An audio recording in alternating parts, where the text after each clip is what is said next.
Коомдук транспорттун жол акысы азырынча көтөрүлбөйт. Бул тууралуу Бишкек шаарынын мэри Эмилбек Абдыкадыров маалымат жыйын учурунда айтты. Жол кире боюнча биз транспортту жанагы биз безналичный расчетко өткөзө QR-код менен кирип, азыр автобустардын баарын ошону коюп атпайлыкпы. Ошондо биз эгер наличка төлөй турган болсо, биз ошол мисалы үчүн азыр автобустарда 11 сом да. Ошол эле баа менен калтыралы деп ойлоп атабыз. Баягы электронный билетирование кылып. Анан эгер жок наличка менен төлөй турган болсо 15 сом деп биз сунуштап атабыз да. Себеби биз наличкага өтүшүбүз керек болуп атат да. Бул өзүнчө ушундай механизмдер бар. Анан тариф маселесин биз азырынча отзывать этип токтоттук. Бул шаардык кеңештин депутаттары менен сүйлөштүк. Себеби элдер дагы бир топ нааразычылыктарын айтып, соцсеттерде жаза баштады. Тарифтердин баары көтөрүп атат.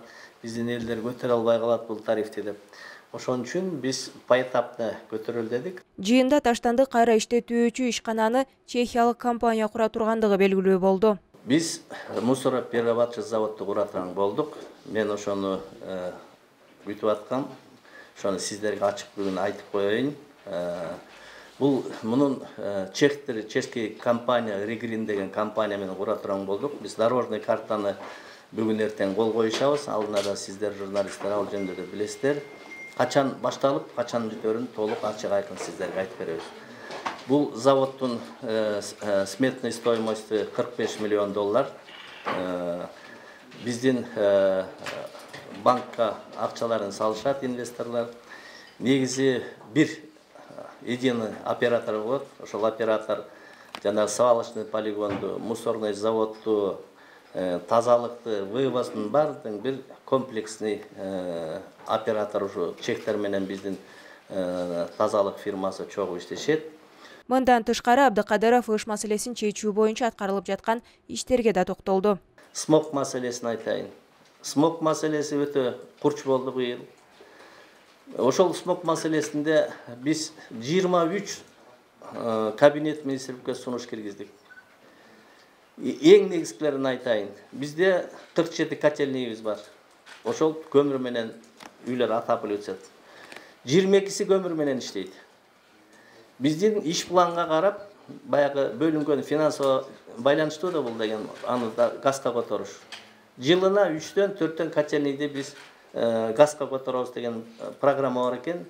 Жок, ушундай маселе курчтуруп аткандан кийин быйыл бардык 22 котельныйдын баарын газга көтөрөбүз.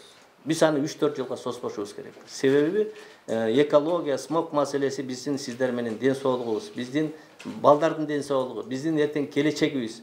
Биз мындан акчаны аябаш керек деп, быйыл ошол котелдорду биз алып келдик. Турциядан жаңы современный котел, абдан КПДС-би котелдор. Быйыл муну отопление өчөрү менен, отопительный система бүтөрү менен биз котелдордун баарын 100%.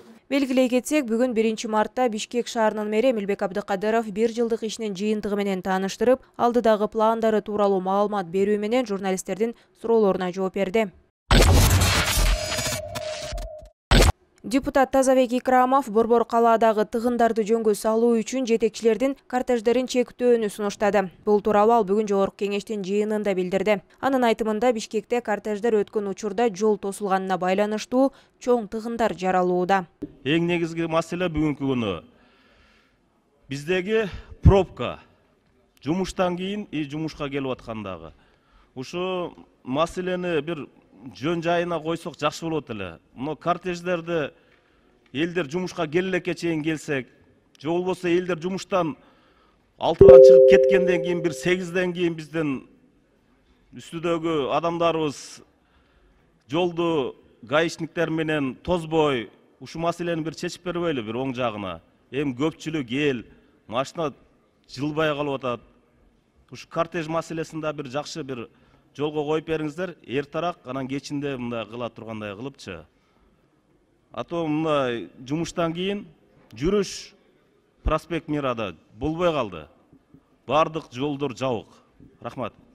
Бишкекте президент жана бийликтин башка бутактарынын жетекчилери жумушка кетип жаткан учурда күч органдары айрым жолдорду тосуп салганы коомчулукта дайым сындалып келген. Ал эми Бишкекте соңку жылдары автомашина көбөйгөндүктөн эртең менен жана кечкисин айрыкча суук түшкөндө унаа тыгыны көйгөйгө айланууда. Бүгүн 1 мартта парламент жыйынында билим берүү жана илим министринин кызмат ордуна сунушталган Каныбек Иманалиевдин талапкерлиги каралды.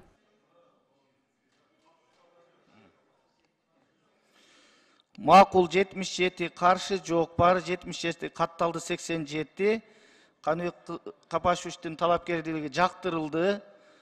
Урматтуу Каныбек Капашевич, аталган жооптуу кызматта татыктуу, ийгиликтүү иштешиңизге тилектешпиз. Жалпы парламенттин атынан куттуктайбыз. Жыйында Иманалиев депутаттардын суроолоруна жооп берип, айрым маселелерди чечүү жолдору тууралуу эл өкүлдөрүнүн сунуштарын укту. Депутат Адахан Мадумаров талапкерден мектептерде ата-энелерден акча чогултууну кантип токтотооруна кызыкты. Эгер каржы булагы жок болсо убада бере албайм деген Иманалиев беренелерде каралбаган бюджеттер бар экендигин, аны мектеп директору чече албай тургандыгын айтты. Ошол үчүн ата-энелер ыктыярдуу түрдө акча берсе болорун кошумчалады. Ал эми депутат Балбак Түлөбаев Иманалиевке кайрылып, убагында жасаган кайрылууңуз боюнча Ысык көлдүн аксакалдарына азыр эмне деп айтасыз, кайрылып койбойсузбу деген пикирин айтты. Балбак Зарлыкович, аксакалдар коомунун төрагасы Каптагаев менен да эң кызыгы буга чейин да Садыр Урмашевичте сүйлөшкөнбүз.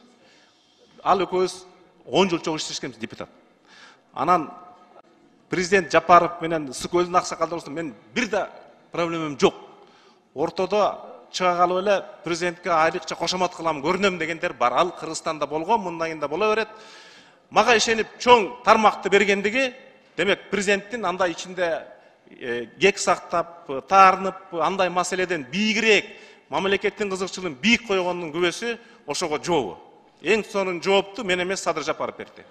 Каптагаев аксакалдар Каптагаевка кайрылдыңыз белесиз убагында. Каптагаевка кайрылган эмессиз да. Кандай дейсиз? Каптагаевка кайрылган эмессиз убагында. Эмне кайрылышың керек эле? Сиз шайлоонун убагында көлдүн аксакалдарына ошол убактагы президент Садыр Нуркожоев. Сиз билим берүүгө байланыштуу. Бир мүнөткө айтышпаңыз. Кайра өзүңүз саясатташасыз. Мен сөз бере элекмин сизге, сөзүм Каныбек бүтө элек. шашпай, Сиз сабыр депутат кылып эмессиз угуп азыр. Сиз депутат эмессиз, мен депутатмын. Сиз аткаруу бийлигине бараткан киши катары сабырдуу болуңуз. Каныбек Капашевич, бул жерден бир нерсени такташып атабыз. Мен сабырдуумун, сиз тема боюнча суроо бериңиз. Эске салсак, 2020 жылы президенттик шайлоо учурунда болгон маалымат жыйында президенттикке талапкер болууга Борбордук шайлоо комиссиясына арыз берген саясатчылардын укуктары бузулуп жаткандыгы айтылган. Маалымат жыйын учурунда ошол кездеги Жогорку Кеңештин депутаты Каныбек Иманалиев Ысык көлдүн аксакалдарына кайрылуу кылган. Анда Иманалиев Ысык көлдүн аксакалдары, бул тентек балаңар элди укпай жатат, көлгө алып кетпейсиңерби? 2 жыл губернатор болуп иштесин, өссүн, өнүксүн, анан келип өкмөт башчы болсун деген болчу. Жалал Абад облусунда жер тилкелерин мыйзамсыз саткан айылдык кеңештин депутаттары кармалды. Атайы кызмат тараткан маалыматка ылайык УКМКнын Жалал Абад облусу боюнча башкы башкармалыгы тарабынан кылмыш жаза кодексинин алдамчылык беренеси боюнча козголгон кылмыш ишинин алкагында Нокен районунда жеке турак жай куруу үчүн жер тилкелерин мыйзамсыз берүү боюнча туруктуу коррупциялык схема аныкталып, бөгөт коюлду. Көрүлгөн ыкчам иш-чаралардын натыйжасында жер тилкелерин алуу үчүн мурда алынган акча каражаттарынын бир бөлүгүн кайтарып берүү учурунда Нокен айылдык кеңештин 2 депутаты кармалды. Мындан тышкары Нокен айылдык өкмөтүнүн имаратында жүргүзүлгөн издөө иш-чараларынын жүрүшүндө жер тилкелерди бөлүп берүү боюнча 300дөн ашык жасалма токтомдор табылып алынды. Такталгандай кармалган адамдар Нокен айыл өкмөтүнүн жооптуу кызматкерлери менен алдын ала сүйлөшүп алып, жайыт категориясына таандык жер тилкелерин жасалма документтерди жасоо жолу менен 100 000 сомдон 180 000 сомго чейин сатып жибергендиги аныкталган. Азыркы учурда тергөө органдары бул коррупциялык схеманы уюштурууга тиешеси бар баардык адамдарды аныктап, мамлекетке келтирилген зыянды эсептеп жатышат.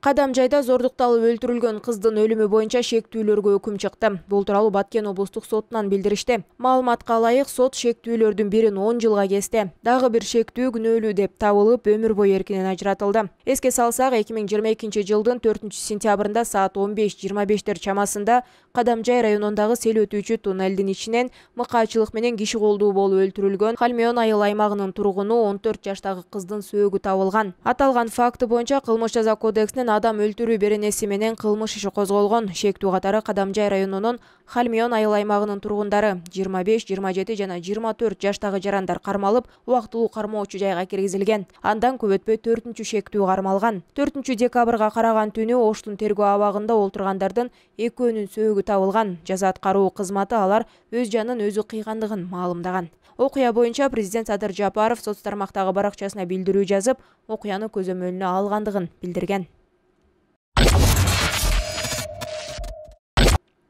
Бишкек шаарында өзүнө өзү өрт койгон жаран ооруканада каза болду.